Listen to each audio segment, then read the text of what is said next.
probably start then. I'll call the meeting to order at 12:59. Is it early?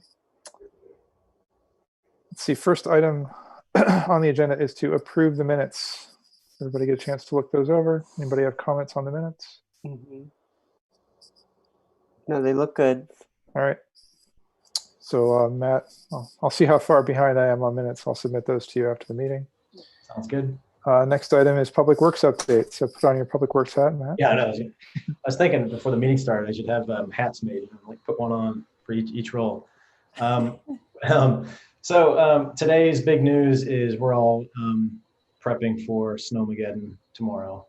So that's where our heads are at. That's what we're doing. That's what the Public Works crew is all doing. We're just all hands on deck, getting all the plows ready. We're getting loads of salt from Lower Marion Township, making sure we have additional help on call if needed. And we're just monitoring it. You know, thankfully it's not starting until tomorrow, late morning, early afternoon. So it'll give us another half day of preparation tomorrow. And then, you know, it's going to be a plow all night event on Wednesday through Thursday. So I just want to give a shout out to the PW crew for their dedication and pulling the all-nighters, and they get a lot of credit for what they do. So Lord knows I've always had a fantasy of driving a snowplow in my life as, you know, a little kid, but I don't think they're going to let me behind the wheel. I think they live for this type of reaction. So I think they like it. So not to say that they don't like staying up all night, but there's just something about being in a truck and plowing snow. So I just wanted to, you know, just say thanks to the PW crew and Fran Dixon for really taking the lead and getting us organized for tomorrow. And that's my Public Works update for today. Yeah, I think we're all thankful for the work they do when it comes to clearing the streets and getting things back in order after a big snowstorm. And the fact that they just know what to do, and you know, it's just kind of a system that runs itself, and they've got it down. So hats off to them. All right. Do you have any updates in your role as an interim borough manager? Day 2, week 1. You know, one day at a time, as cliched as it sounds. You know, just preparing for tonight's big parking study task force meeting, and you know, I've got to get through today, and then tomorrow we've got 2 other big meetings, and we'll get through that, and then hopefully we can let the dust settle a little bit by the end of the week and start reorganizing some things. So there are a couple things that we didn't have on the agenda, but we probably ought to just get a quick update for anyway. Bridge, any news on the bridge? Yeah, so still in holding pattern with the right of way. It just takes such a long time to get the right of the parcels. Sorry, my new role here of monitoring the waiting room. This is my first hosting experience, so pardon the interruption. It just takes a lot of time to negotiate slivers of parcels, and the major one, I believe I talked at the last council meeting with Amtrak. That one's actually been approved by Amtrak, and so we're at the process of the borough solicitor is reviewing it. PennDOT will not review it. So we heard back from there's so many bureaucracies involved and so many different aspects, and since it's a local bridge, PennDOT doesn't have a say in the right of way, but they have to approve the funds. It's just lots of minutia you can get lost in. Thankfully, the Amtrak parcel has been approved.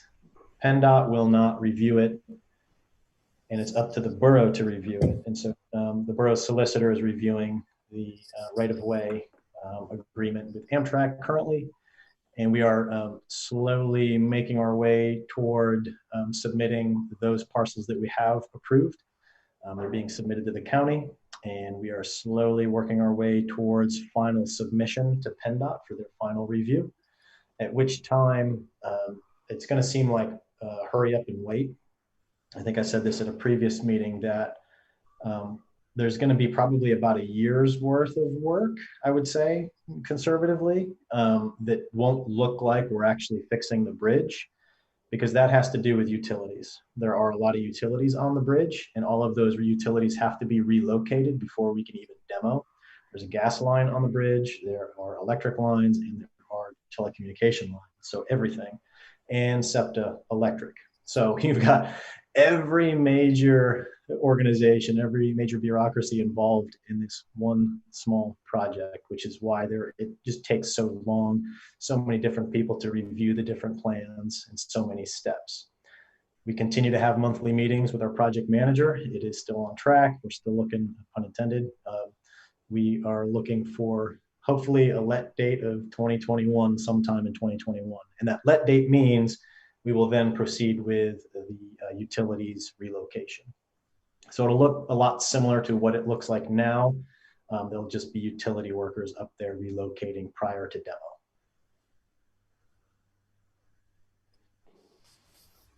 Okay, sometime in 2021. So it seems like the start date has slipped significantly since the last few months. That's the nature of COVID also. Early on, the Public Utilities Commission, which anytime any utility is involved, it has to go before the Public Utilities Commission.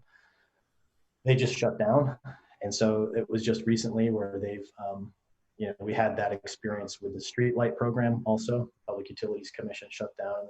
You're at their mercy. So they're finally operating again, and PennDOT, PUC, they're all figuring out how to do things electronically now. And so that process is beginning to go forward, and it's just taking longer than anticipated. Okay.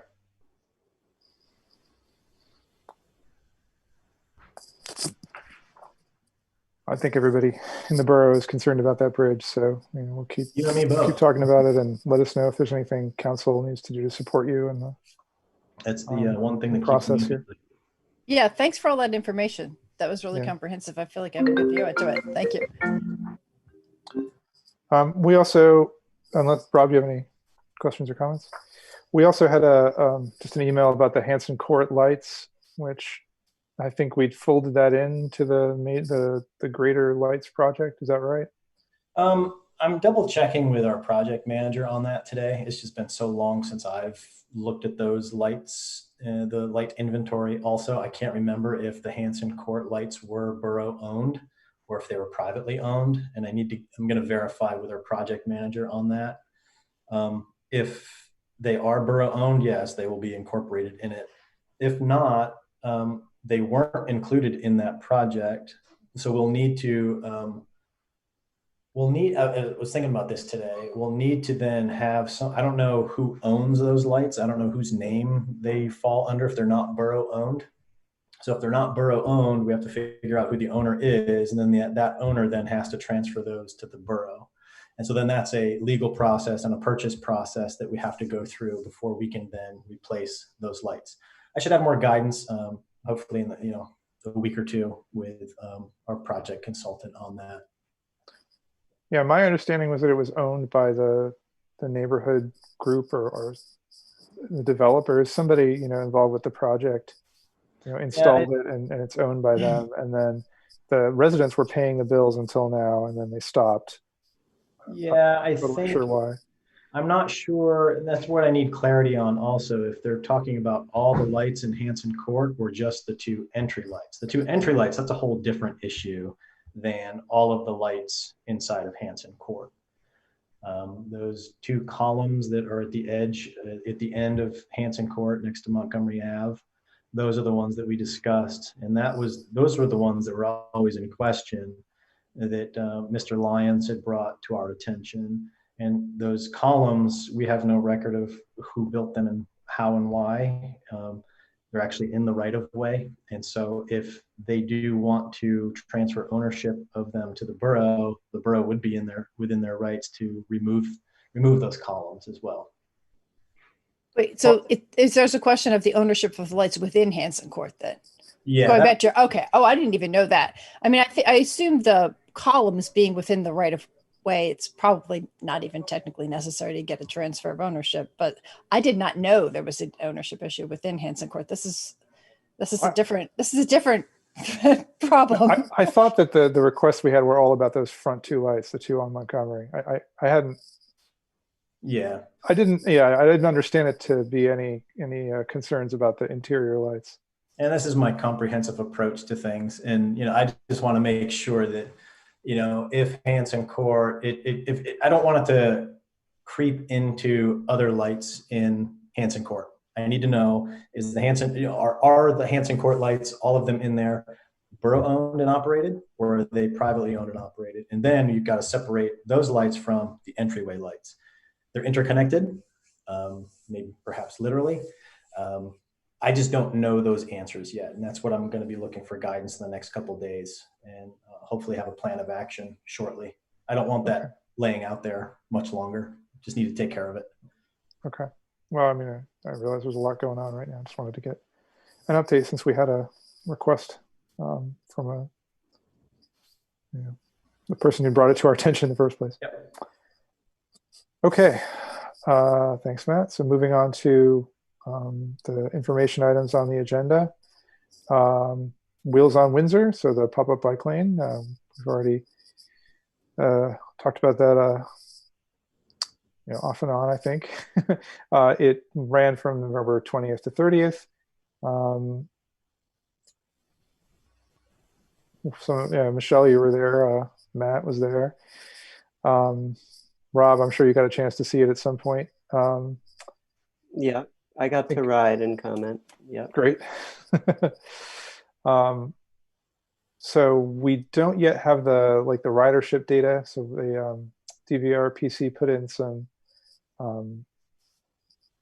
tracking devices. I mean, I don't know how to describe them better, but they put in some devices that read the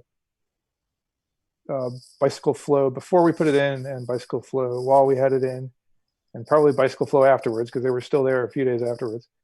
I haven't yet seen that information. They did put up a survey, which a lot of people took. We had, I forget how many responses, like 160 responses to the survey. And DVRPC had somebody look at some of those survey responses and start to characterize them for us on a call last week. So responses from the citizens were generally positive,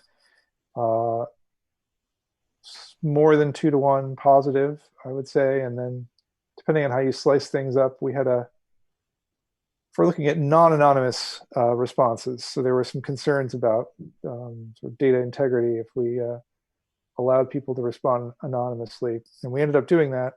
If you look at the responses where people use their email addresses, they were even more overwhelmingly in favor. And we got some helpful feedback about what maybe could be improved. A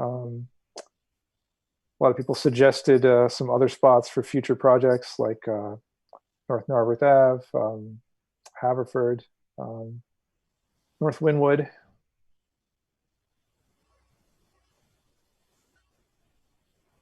Fred, are we expecting, are we expecting Betsy or the cycling club or some combination of the two to at some point after the data has been processed to come back and present at infrastructure so we can talk about next steps? Or haven't really asked them to present at infrastructure. I mean, I could. That sounds good. Let's plan for that at a later meeting, because they're still getting they didn't have the traffic data, and they were still sort of finalizing things. I'll see if they're able to do that.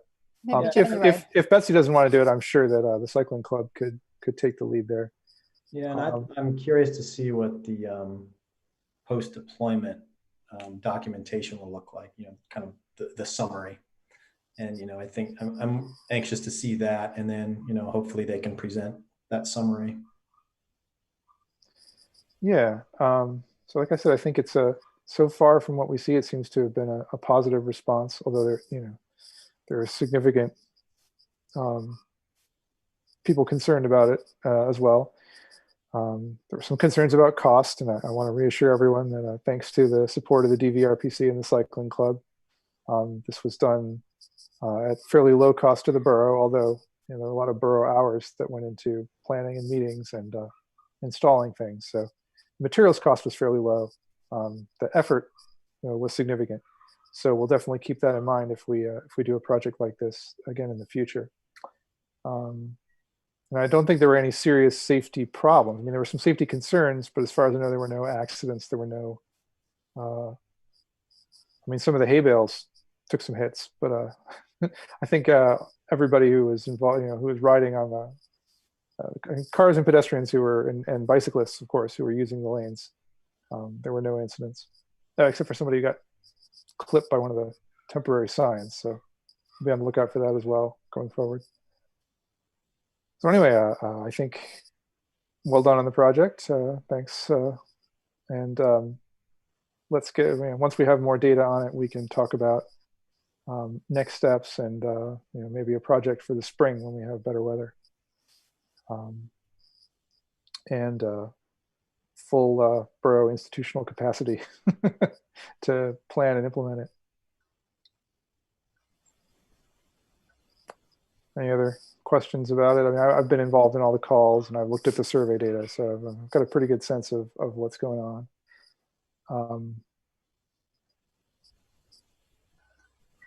All right. Next item is the stormwater minimum exception. So I've asked Eric and John Walco to take a look at what we came up with from our discussions and draft something so we can bring it to the business meeting at some point. Yeah, I don't think it's going to be tomorrow. So maybe in January or February, depending on how things proceed. Cooperative Gardens of Narbirth is the next item on the agenda. So they were hoping to be here, but couldn't make it. Rob and Michelle, did you get a chance to look over the proposal they sent? It's so, they're pretty much, they're asking for a lot of the same things they did this year. They think they had a fairly successful year. They started late, but they still got a lot of interest and they had a lot of plantings made. They are self-funded, except they're using borough water. Just reading some of the highlights of this sheet so that everybody is here's what is being proposed here. So they're growing produce in raised beds. They'll be donated to the food bank. So right now, for the library, they're asking to add 3 additional raised beds in the space they already use. So I think they're just packing things a little tighter. They're going to complete installation of 4 rain barrels along the library. I think they'll be providing the rain barrels. They're adding native pollinators, putting a new sign on the back of the library, assuming the library approves of that, assuming we do, and putting more signs around the edges of the garden. They are talking about doing more in the Sabine parking lot. So right now they have one sort of segment blocked off. They're suggesting that depending on demand, they may try to put in twice as many spots as they have right now in the Sabine parking lot. So I think that's the most significant ask they're making, is to expand their footprint in the Sabine parking lot so that they can accommodate more demand. They anticipate a lot of requests for these spots. They've already got a fair number. And then they want to be able to let in as many people as they can. So they're asking for more space at Sabine. And I think that's it for, so they're doing outreach to other groups, but that's not really our purview. So really they're asking for some tweaks to the space they're using behind the library and an expansion of the space they're using in Sabine. So I guess, Matt, have we heard any complaints from anybody about the gardens? Has anybody come to the borough and since they've been operating this year, with complaints? Oh, they were knocking down my door with pitchforks and throwing rotten vegetables at me. No, not at all. I think it's a really cool initiative. I liked walking by the ones over in the library and just watching how things started growing. My only comment about that proposal for the 201 Sabine would be if council would be interested in putting, they were very specific with the number of beds that they wanted to add at the library. With the 201 Sabine, they didn't have a specific number. They just said add as many as demand allows. That's my only thing that gave me a smidgen of pause. And maybe council would want to put a limit on that and say, depending upon, within reason. I don't know what reason is. I don't know, so long as it doesn't impede normal usage of that parking lot.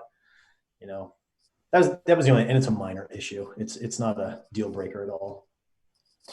I have a question for you, Matt. I'm sorry, quick question for you, Matt. Do we have, with respect to the potential repaving or resurfacing of the parking lot, do we have any plans to do that next year? And if so, is this going to create a problem?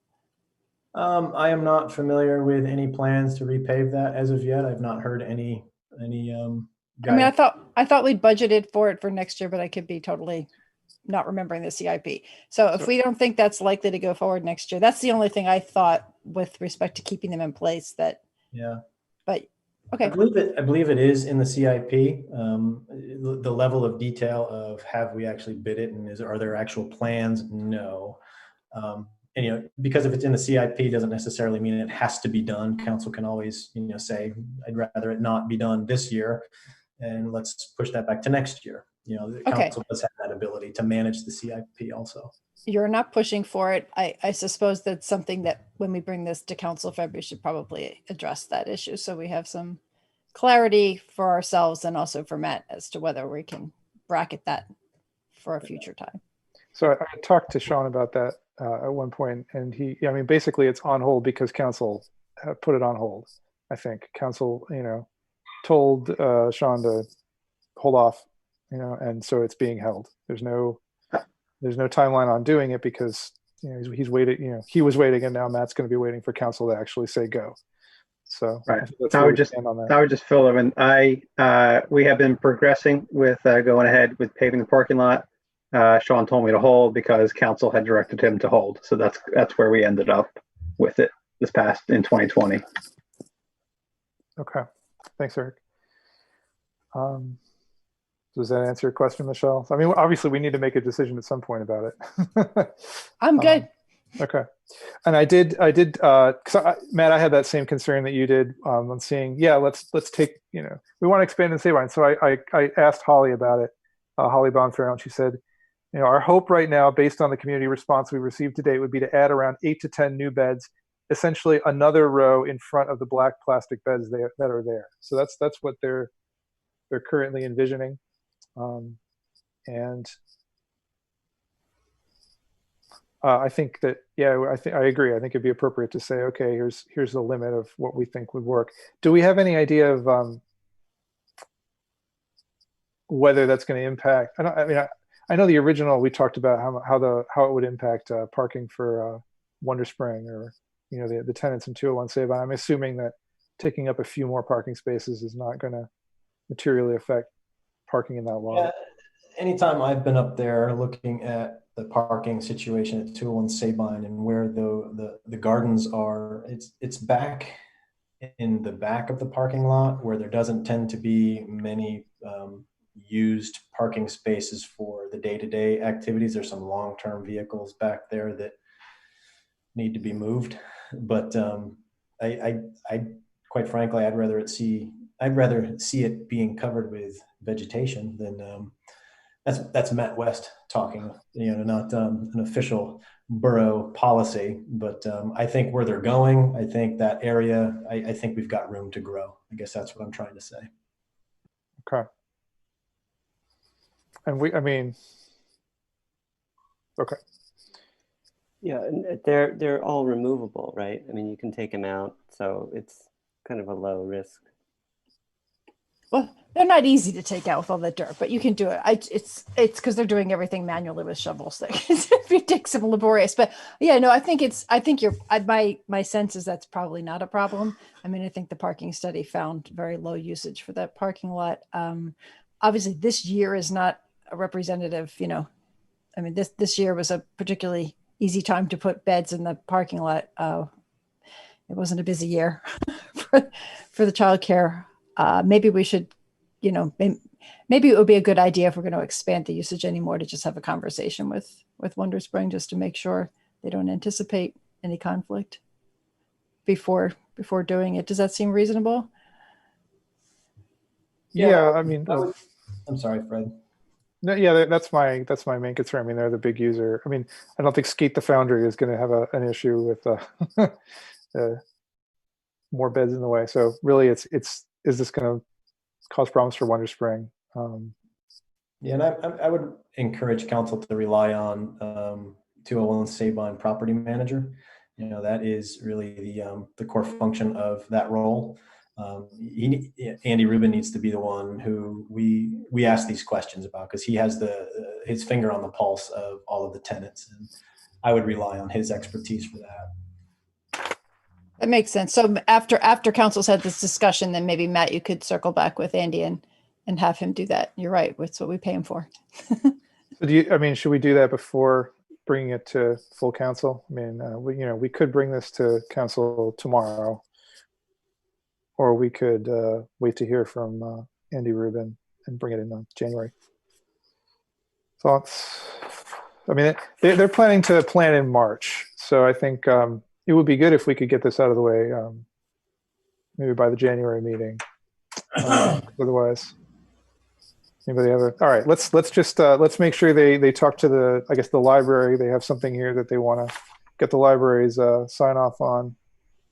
I think putting a sign on the back of the library, and let's hear back from our property manager at 201 Sabine and see if he has concerns about using more of the parking lot, and then plan to bring this at the January business meeting. Sound good? All right. So Matt, do you want to take care of asking Andy Rubin about that, or should we? Okay. And I guess, do you want to? Yeah, that's fine. Okay. And I think they're going to talk to the library directly. Okay. Because they're closer partners with the library. Yeah, it says they okay. All right. So thanks, Cooperative Gardens of Narbirth. I agree that it gives me a good feeling that was one of the things we did, that last year that really gave me a great feeling. Authorizing this and seeing that come together and seeing that happen. Yeah, that was a good thing to come out of the pandemic. Next item on the list is procedure for traffic requests for new traffic signs. So I think, Matt, you're on this, right? You're working on this. You're talking to the chief.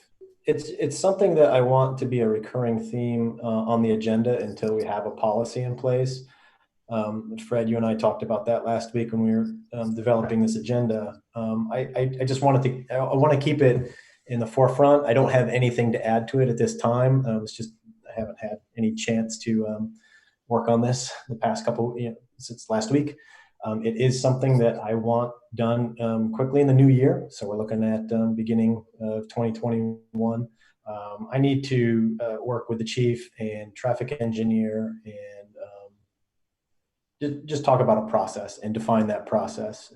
I don't think it's going to be, I know, famous last words here. I don't think it's going to be an overly complicated process. But I just want to make sure I do my due diligence and speak to those professionals who know more about it than I do to make sure we have a really good procedure in place. So it's on my list of things to have deployed early 2021. All right, so this is sort of talking about a general procedure for how to handle new requests that come in. So we do have basically two requests that have been made repeatedly over the years that have come in already. So one is for the one-way sign on 201 Sabine, and I see Carol Marie and Andy here. And the second is for some potential changes to, what is it, Conway?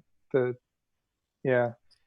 I guess the question here is, do we want to try to, should we address these now? Should we address these particular concerns now, or should we wait until we have a process in place?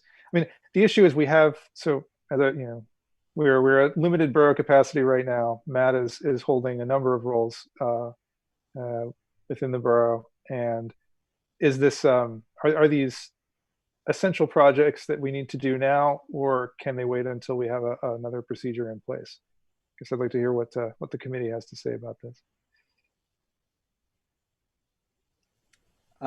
Fred, you're saying, should we address Carol Marie's concern on Sabine immediately? That's the thing, right? Or wait for a process? Is that what you're saying?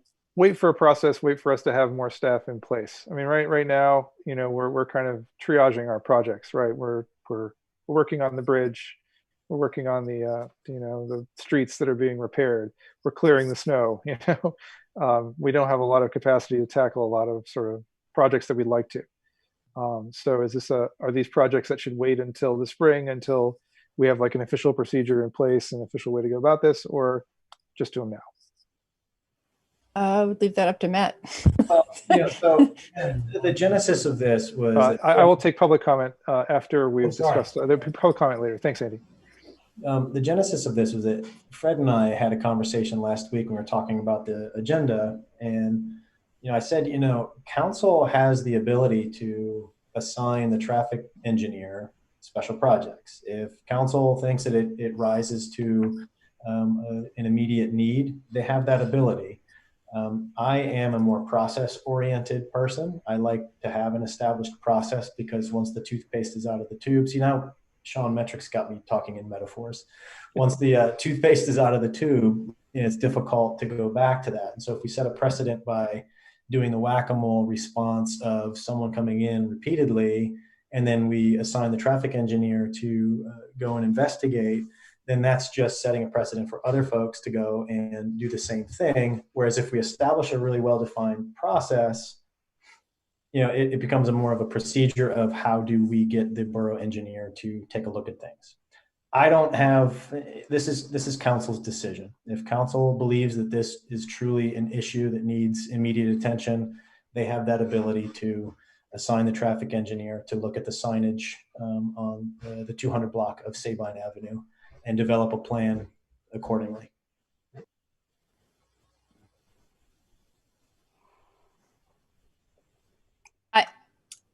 So Fred, just what I'm hearing is Matt would like to have a process early 2021. So it may just be another month or two till we have a process.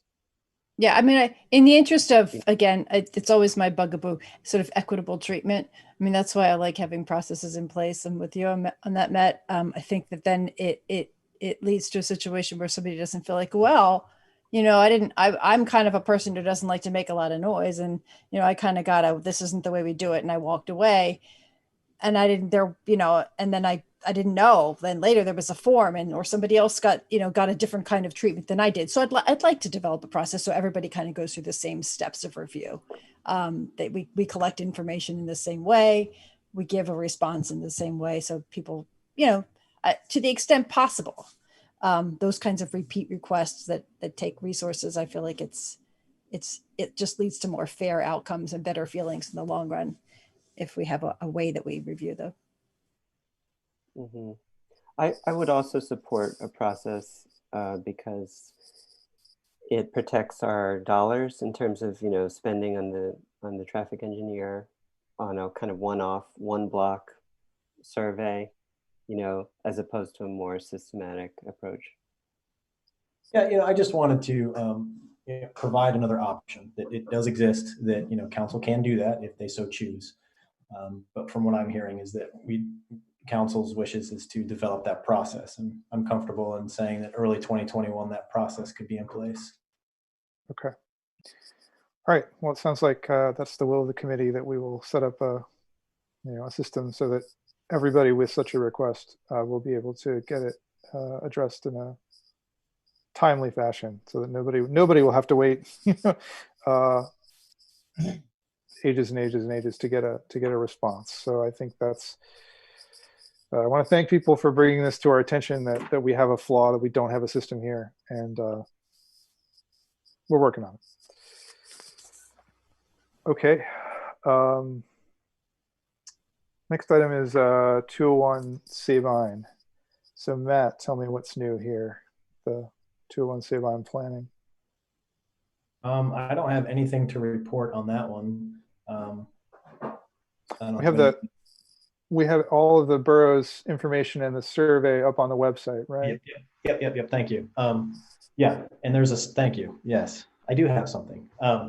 There's a survey that was activated. Been working with the consultants for 201 Sabine. They developed the survey for community input. That is now linked on the borough's 201 Sabine webpage, and that will be open until the end of the year. We wanted to leave it open as long as we could, and then at which time the consultants will compile all of the responses and then provide a written documentation of that. The other thing I'd like to highlight is that through that conversation with the consultants, I asked them to develop a timeline, and you'll see that on the website. I felt like a lot of my time management troubles with this project was that it was difficult for me to visualize what was expected of me and what was I supposed to be doing, and what were the expectations of the consultant. And I think that it's a really valuable tool to have that out front, and so everybody can see it. It will help manage the expectations of residents, of anybody involved in 201 Sabine. So that's up there also, and you'll see some key decision points that were illustrated on that timeline. And I think that that is an effective tool that I encourage everybody to take a look at. So how do you navigate to it? If you go to the borough's website, how are you going to get there from the borough website? It's under information. Information 201 Sabine. Okay, great. So navigate over to the borough website, then click the information bar, what's on the top, right? One of the top headers. Yeah, and you can also search for it. Okay. So council hasn't received any, just to let our listeners know, council has not received any new information from the consultants, and we haven't, had any discussions or taken any action on this. So I think we won't until we get the feedback from this survey and from the meeting that was last month. And you'll see on that timeline that the current stage is the community survey. And so that was from last week through December 31st. And so the consultant's just waiting, not doing any work until all of the survey responses are received. And then at which time they'll compile those. And then they will make that, if you look at the next phase, the evaluation and decision-making points. We're looking at the first couple weeks of January. And by the middle to end of January will be a decision point for council. So that would presumably be at the business meeting, the council business meeting in January will be, if this timeline holds, then we'll be taking action. But I still haven't seen the information, so we're not going to make any decisions until we see what everybody's been saying about this. All right. Anyone else? I've been talking a lot here. Okay. Last information item I have is the Eevee parking spaces. Yep. Matt? So we have an ordinance on the agenda tomorrow night for the business meeting to adopt EV charging station parking spaces downtown. So that should be a slam dunk. That will enable us to actually install EV charging stations in currently metered parking spaces. We don't have any regulations on our books right now that allows that. And so we just wanted something on the books. So that's going through tomorrow night. Still waiting to get on the schedule for the electrician to install those EV chargers. So once I hear something, I'll let the committee know. All right. Seems like that. Are we going to talk about the stormwater minimum too? Well, I just kind of run over that. Did you want to? Okay. What did you want to? Basically, I've given it. I've based on.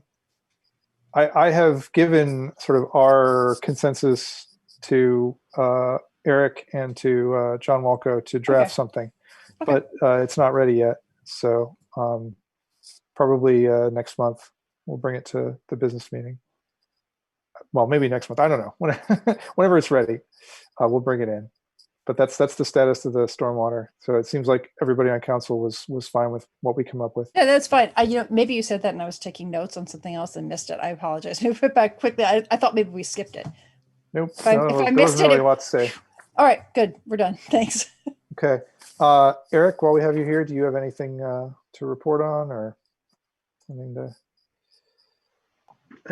I guess I believe it was after our last meeting. Conway Avenue repair is done. Yay, the road finally reopened. That was an adventure in discovering somebody's handiwork in the past of the stormwater pipe there, but it is now repaired. The road is repaved, and it all turned out well in the end. So we got that wrapped up just before Thanksgiving.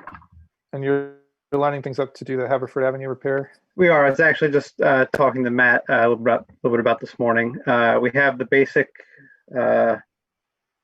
site plan done, the existing additions plan, and we're going to be sitting down early just after the new year with Matt and some of the public works guys to try and work out some more details of the plan and are moving that along.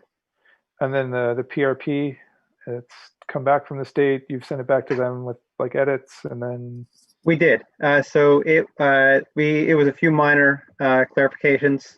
We revised the plan, basically just asking for some more information, clarifications, a few more statements about maintenance, and we have sent that back to DEP. So we're just waiting to hear back from them again. And you're still confident that if we do change the stormwater minimum exemptions, if more stormwater projects get done by individual landowners, we'll be able to work that into our PRP. We can, right. So if you are, by adjusting the stormwater regulations, you're going to be capturing more projects. So we will have documented records of more things occurring in the borough. So yes, we could always, that gives you the opportunity to include it if it pans out to be feasible and beneficial. We'll actually have records of what and where. All right, thanks. Anybody else have questions for Eric or Matt before we move to public comment? All right, public comment. Andy, I see you on top here, so. Number of items, not in any particular order. Does anybody happen to know what the cost of installing and removing a raised garden bed is? I'm not sure, but I can tell you that cost is being borne by the Cooperative Gardens. They are Well, I believe that. taking care of all that. What it takes to install it and take it out if you change your mind. And if I got what I heard straight, the issue in the back of 201, you would install a number, what was it, 20 or so raised beds at this instant that they're contemplating putting back in the back part of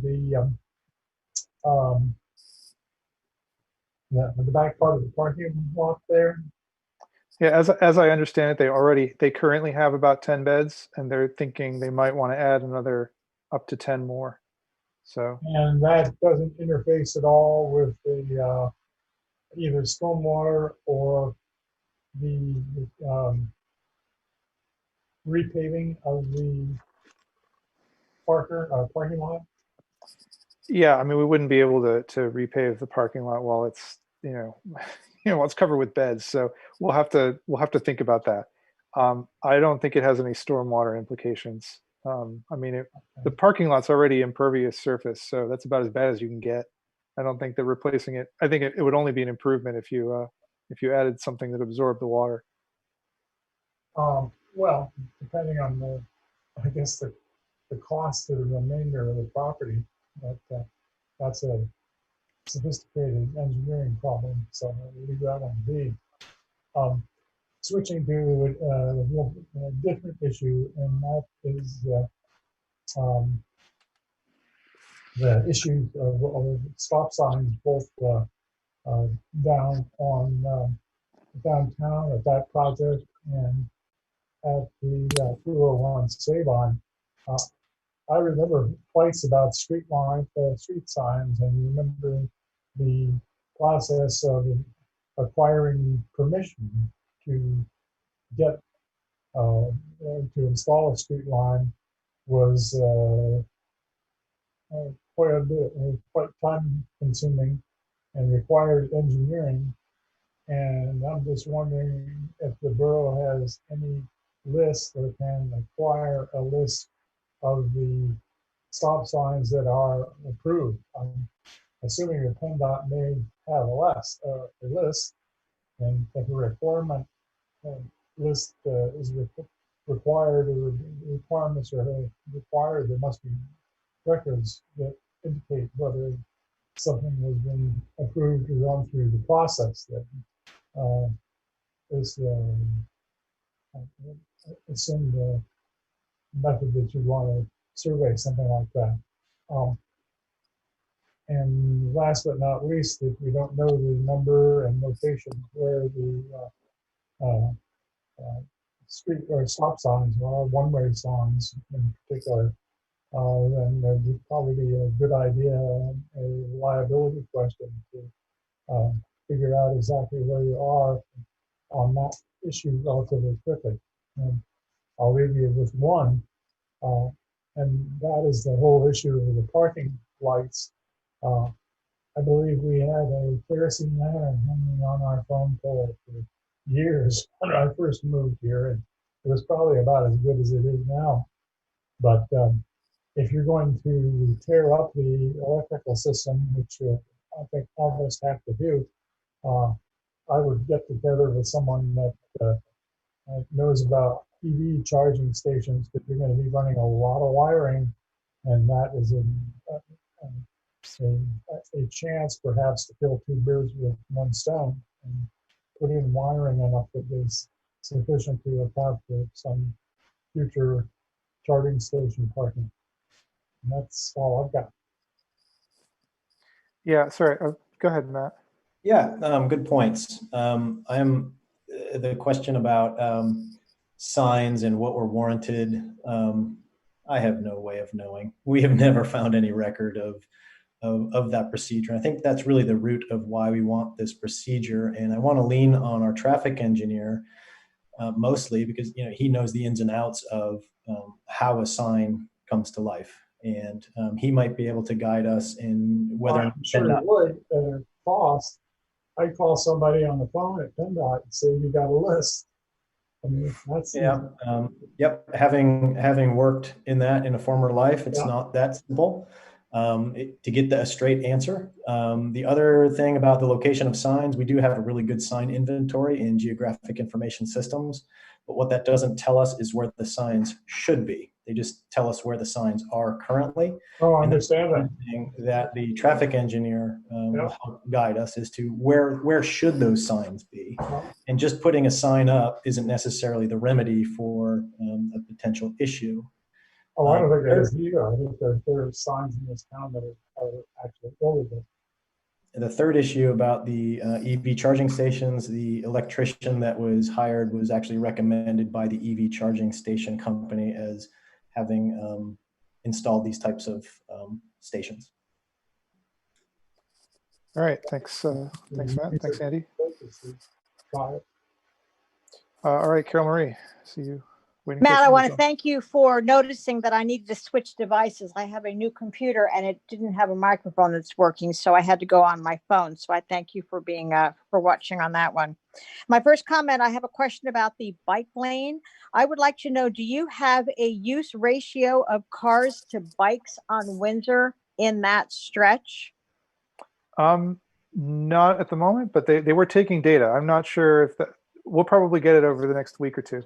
Yeah. Now, does that data also take into account that there were numerous bikes that were circling the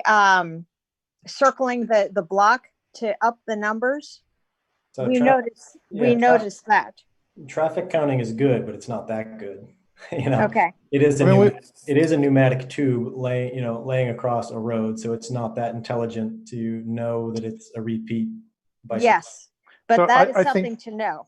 I think if we look at days other than the first day, that should probably we'll make it a spike on the first day from people parading the circuit, and then after that, people settle down and use it normally.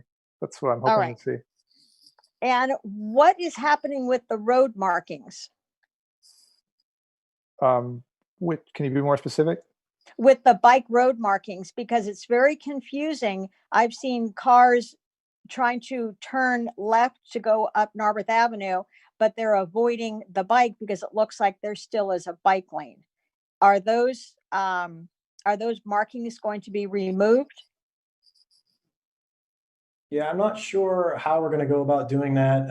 I believe that it's going to be a combination of Mother Nature and perhaps some power washing, which is why we selected that the type of spray paint that we used. Okay. Easier to come up off of the roads. Excellent. Thank you, Matt. And I have a question about the stormwater down on Conway. So it was mentioned by Eric that there was some another party that did some damage to the stormwater. Are they going to be the ones that are going to be held responsible for that repair?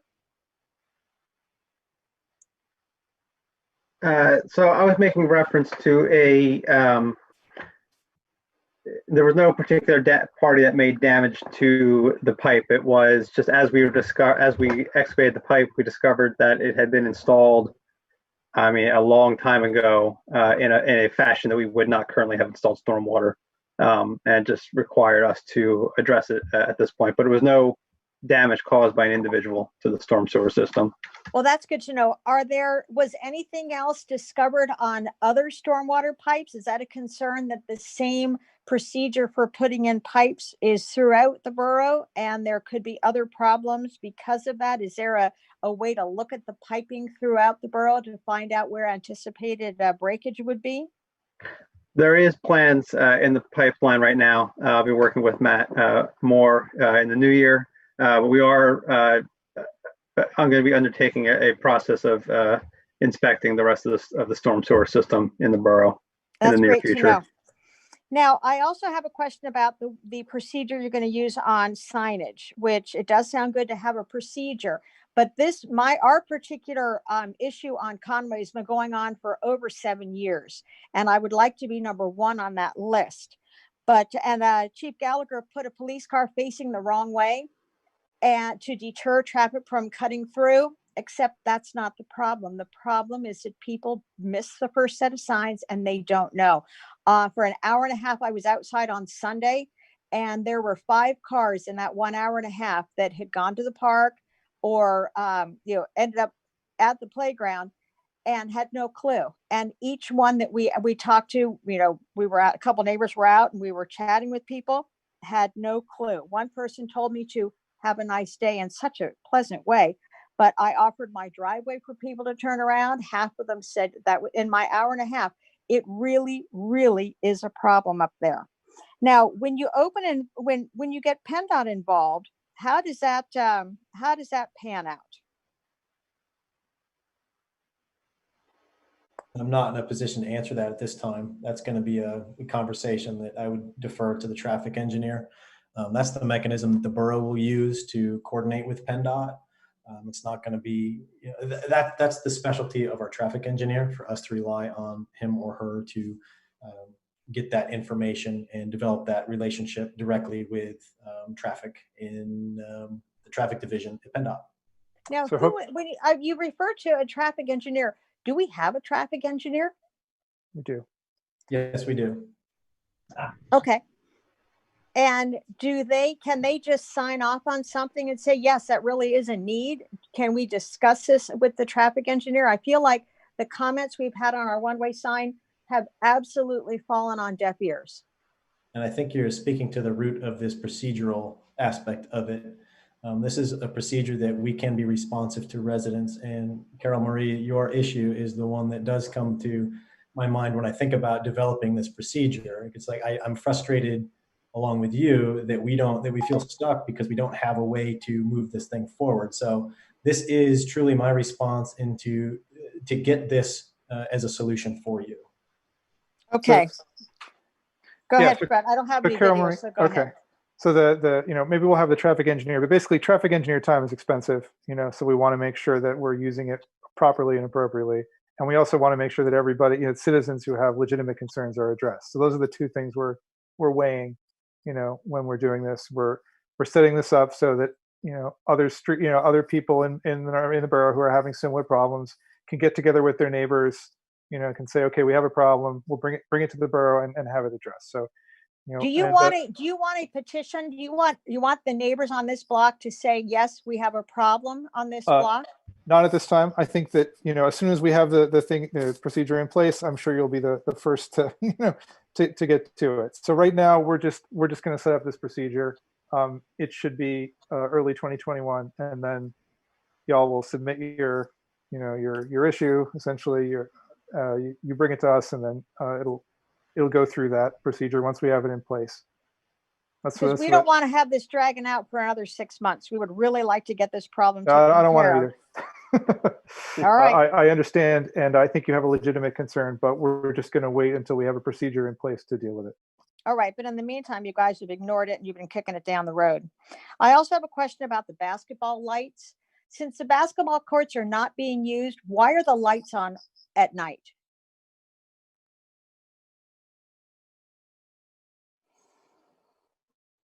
That's a stumper. It is, because those lights cost, they're not cheap lights, and those lights are on every single night, and they on every single day, every single night. During the power shortages several years ago, they were on all there, and I addressed the question to council, and council had no question or no answers for that one. And the question is, let's save some money here. Let's turn those lights out. That's a good question. Yeah, it is a fair question. One I don't know the answer to. I'm sure there is some reason why, but let me check with the sources that know and control those lights, and it could be a public safety issue. So I'm going to ask Chief Gallagher about that. Also, I know there's been some increased activity down there through the winter months through COVID. So I don't know. It's a good question. I'm glad I got a nod on that one. All right, thanks, Carol Marie. All right. Okay, anyone else? Anything else from Bob, Michelle? All right. I think we're done then. 1:56. Thanks, everybody.